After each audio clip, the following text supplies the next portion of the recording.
Alrighty, the answers you guys should have gotten is B equals -1 and N equals 0. These might have been confusing, right? These are getting a little complicated. So if you didn't understand, circle it. So on Monday, I can help you go over it and stuff like that. But we are on our last kind of equation, which is equations that have variables on both sides. And when I say both sides, I mean both sides of the equal sign. So far the variable has always been on one side of the equal sign and we tried to push people away to the other side. Now it's going to have variables on both sides of the equal sign. So we got to figure out how we're going to deal with something like that. Okay. Let me pull up my example on my phone so that I can tell y'all what I was going to do with y'all. Okay. So for this one, we are going to do our first problem, which is 9n minus 6 equals 5n plus 18. Okay, and as always, we are going to draw our line down the middle. Okay, now here's the situation. When I have variables on both sides, I need to pick a side. I want one side to be the side for my variable, and I want the other side to be my side for my constants, like my numbers. Like these are just numbers, right? There's no variables. So they have to be on the same side also, okay? But first, let's pick a side for each. So I'm gonna make my variable side this side. So all my n variables should be on that side. And just to show y'all what I'm doing, I'm gonna like color this red because the only thing that should be on this side are my variables, okay? Just like that.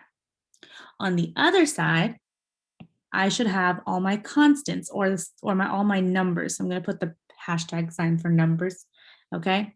And I'm gonna color that side blue so that you guys can see that everything that's on this side of the line should be just numbers. It shouldn't be anything else. Okay, so we have like these two groups and we have to have the same, we have to group our stuff, okay? So now let's see what we're working with. If I look on the left side, 9n is a variable term. That's going to stay, okay? But -6 doesn't have a variable. It's a blue term. It has to go to the other side. So I'm going to move the -6 to this side and it becomes a +6, okay? So if I rewrite what I have going on right now, I have 9n left on this side equals 5n plus 18 plus 6. That's what I'm working with so far.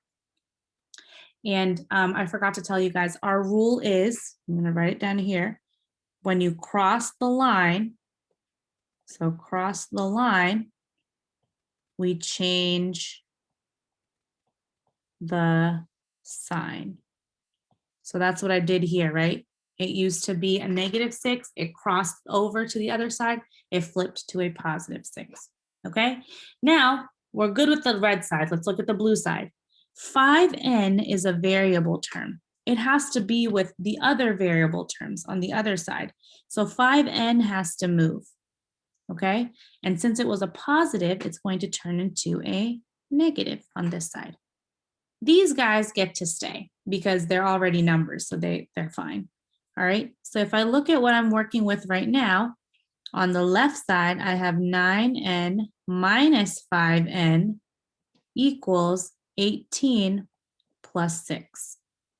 Okay, now let's combine the terms on both sides. 9n minus 5n is 4n. 18 plus 6 is 24.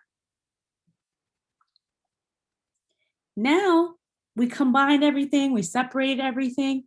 Now this is just a, what's it called? A one-step equation. So let me get rid of my colors. Now this is just a regular schmegular one-step equation. I have 4n, right? I want my variable to be alone. 4n means 4 times n, so the opposite is dividing by 4, like that. Okay? Let's see what that leaves me with. 4 divided by 4 is 1, n equals 24 divided by 4, which is 6. And remember, our 1 is invisible, so I'm left with n equals 6 as my final answer. Okay? I think I only made one example for you guys because it's such a complicated problem. I'm going to make my line longer. So now I want you guys to do your own problem. So you're going to do number 2, which is 6r plus 7 equals 13 plus 7r. And the other example, number 3, is going to be negative 7x minus 3x, plus 2 equals negative 8x minus 8. So remember, draw your lines, right? And then you're going to make the two like parts, right? Pick which side is for your variables, pick which side is for your numbers, and then just move them over to the side they belong to, okay? Again, when you're done, on the next slide, you're going to put your answers, not your work, and then you just have an exit ticket, and then you're almost done, okay? I do need to see a picture of your work before you leave me. Alrighty?